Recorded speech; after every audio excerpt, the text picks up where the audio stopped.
Hello and welcome back. This is video 15 of the Flow Certified Coach training course. We're going to do two tiles together. We're going to do the AHA curve and measuring AHA, since they both basically use the exact same information. And in this portion, we have again Glenn Ligori with us, and I'm going to have Glenn introduce himself.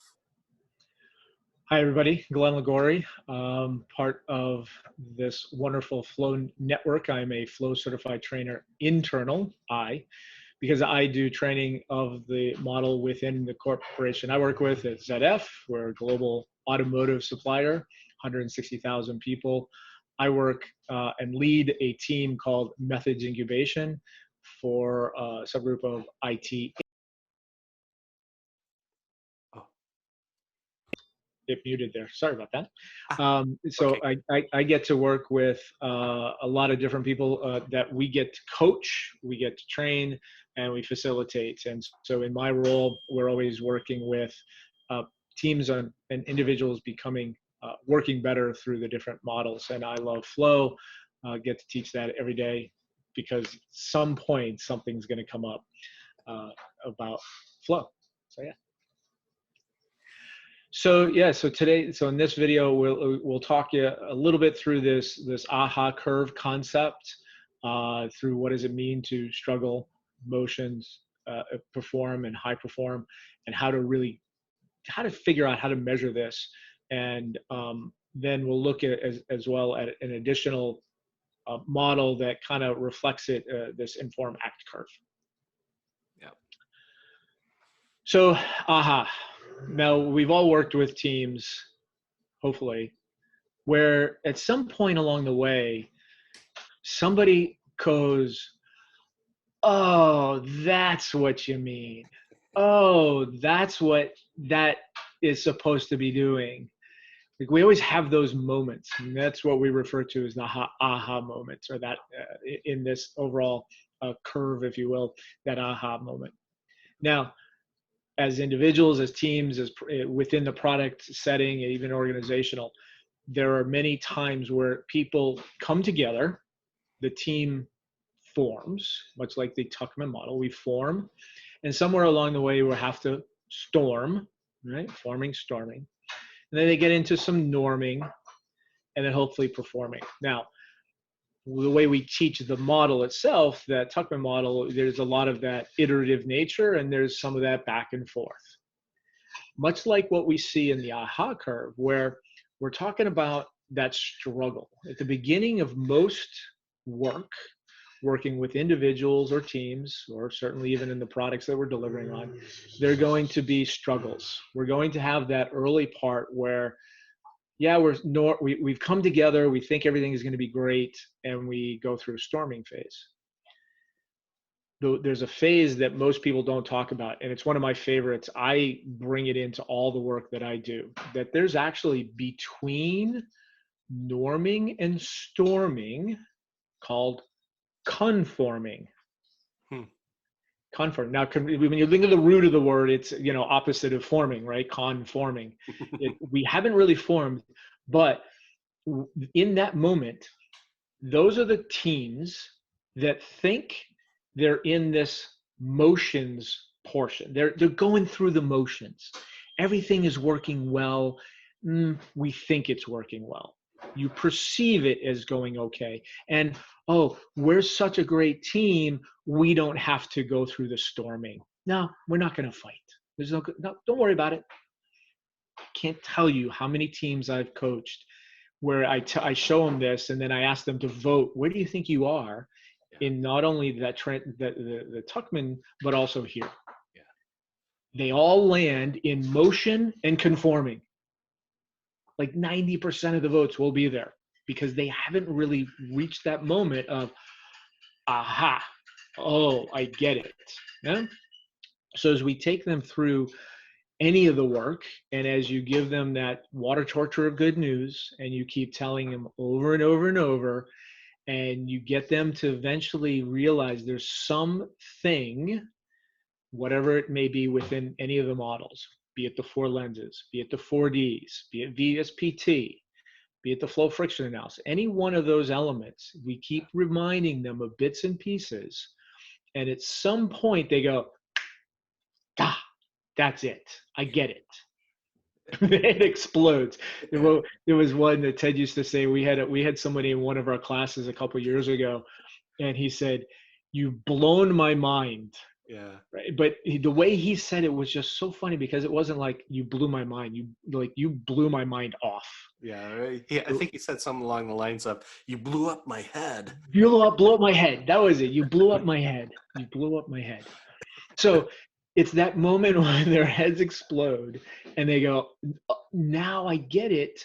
And they move into the perform, which aligns much with the Tuckman model of norming, right? If they wanted to go in alignment, perform here is about, I've normed the things I'm going to do, but now is where you have the incredible moments where you can get to high performing.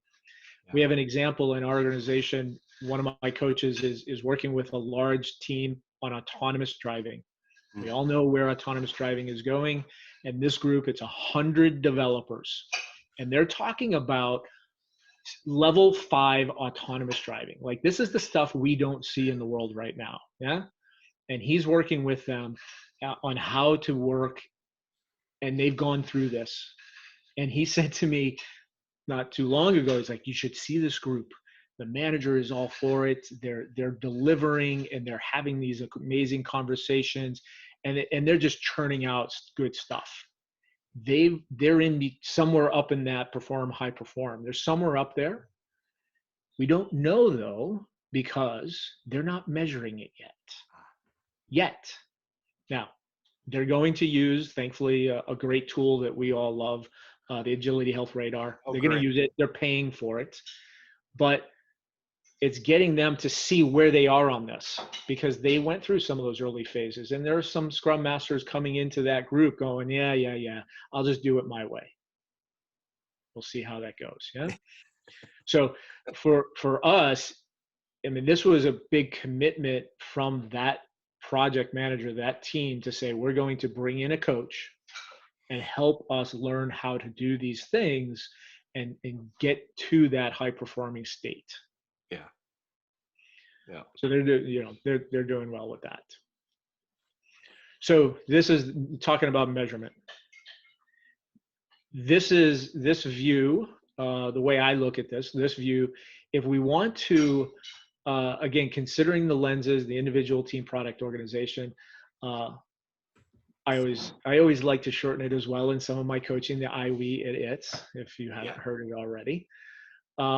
And in the I, we want to make sure that we give people that, what I prefer to call brave space, not safe space. A safe space is just a space that's, okay, it's safe over there. But I have to be brave enough to step in and then say, where am I? Where do I put my dot on that picture? And where do I feel I am? Yeah? Me. If I'm still down in the low end of it because I haven't stormed or I haven't had those brave conversations with other people, that's going to be a problem. Yeah. So we want to do that for each individual. Then we can take that to a consolidated view for the team, where we can say, okay, based on all this, where do we think we are as a team, delivering as a group, as a whole? How are we delivering? Are we delivering value? Are we just, again, going through the motions because our Scrum Master says do this, that, and the other? Or are we making the decisions on our own? It's okay.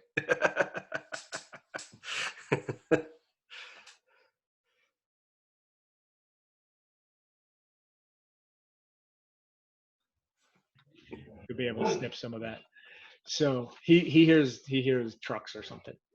So when we take that consolidated view of the team, right, now the team can see, well, how does that react to what the organization says? That's the right side, right? The right side is, okay, the product owner looks. The product owner is going to look at the team and say, how do I think you're doing? A little bit of an outside in, even though the product owner is part of the team. Is there a different view? Now, in this example, as you see here on the team side, the team felt that they were in the motions. They were yellow. They weren't getting there. They felt good. But the product owner said, you're still struggling a little bit. This is where I see you. Mm-hmm. Is this an exact science? No. This is about perception. What do I see as me as a team? And what does my product owner see us as a team? And then have that open conversation. Allow for this to really happen. Because if you don't, then you're still conforming, right? You haven't really moved into a space to be able to say, I can actually perform. I can get to a performing stage because I'm just going to conform. Yeah? And then above that, we're going to look at that organizational view. Is this someone like a product sponsor, a steering committee, something of that nature at that high level that's going to say, okay, wait a minute, here's what I'm seeing from this level. Again, in this particular example, there was a product above the product owner saying, yeah, I'm not happy. Yeah, it was the executives and the enterprise coach and the coach. So it was a group of people that scored this one. Okay. So and that's the beauty, is that it doesn't have to be like you must have this person score it or anything, right? It can be groups, it can be individuals, but it can also be, well, what's the perception of the organization? Maybe, yeah, I think of the war room that you had in that office. Yeah. And maybe you could even say just a group of people that sat around that area and go, hey, come tell me what you think of all this is going on. How do you think that team's working? It'd be interesting, because I think some of those people would be like, wow, that team is amazing. They're in there every day. They do this and that, and you can see their progress. So perception from the organization might have been even more positive than maybe it was. You never know, right? Yeah. But that can say a lot for how the organizational view of what that AHA curve is. Yeah, and a couple of things here that's really good, because you can see that this is a giant flip chart post-it note, this yellow one here. And this was literally used in the retrospectives with the team over time, where we did these multiple times. And the other thing that came to mind as you were describing these is that even if the team is here in motions, we need to remember they could still be adding a lot of value. Mm-hmm. Mm-hmm. And so we need to sort of think of value as something. Value occurs all the way up the AHA curve. Even when they're struggling, we might still be adding tremendous value. And so from a value contribution standpoint, I always try to detach the value from the actual curve itself, because this is actually more team dynamics, as you were saying with the Tuckman model. How are we getting the team to higher and higher levels of team performance? And obviously, as they get up into performance and high performance, the value is going to go right through to the top. And we know from human nature, we know we have these biases, and we know we all have tendencies to either over commit and overestimate our ability, yet underestimate what we really do, right? Exactly. I mean, it's really phenomenal. It's fascinating to think. We all think that on, for example, in the AHA curve, we all think we can immediately get right to that perform. But then once we get to perform, we typically view ourselves as underperforming. Yep. It's really amazing. Exactly. Yeah. Which sort of is a perfect segue into the next picture. Which is this amazing inform act anti-pattern. Yes. And when we talk about anti-patterns, anti-pattern always refers to this thing where we know we have a model, we know we have a pattern, we know we're gonna go through this certain sequence, linear and or sort of iterative through it. Yet there's people who will step in and say, but I want to go from A to Z without ever really turning the car on. Yeah. right? I mean, let's get in our car and there's all kinds of analogies, right? What's our path, etc. I've seen tons of we've all seen them. Well, let's go on this route, but I want to go from here to here. And we have people in the organizations who want to kind of stick their head in and say, okay, I see you doing this work. I want to know why you're not already over here in this part of the work. Yeah. Well, because let's see, you don't know the work, you don't know the path. Yeah. And in this view, we obviously have the 4Ds. We have that we've defined and we're understanding, and we come to a distilled agreement. And then, and I apologize, I had to stutter there for a minute because I use language of knowledge and understanding as well. And then once we get that agreement, then we're also getting into a commitment. Yeah. Just because I agree to it, then I can still be in that mode of, yeah, but here we're saying, no, I agree. And these are the commitments I'm making towards that action of driving and delivering, right? So how do I really drive and deliver on the work that we're doing, and not just going from, I've been told and I'm just going to be able to act. I've got to go through this learning curve to be able to get there.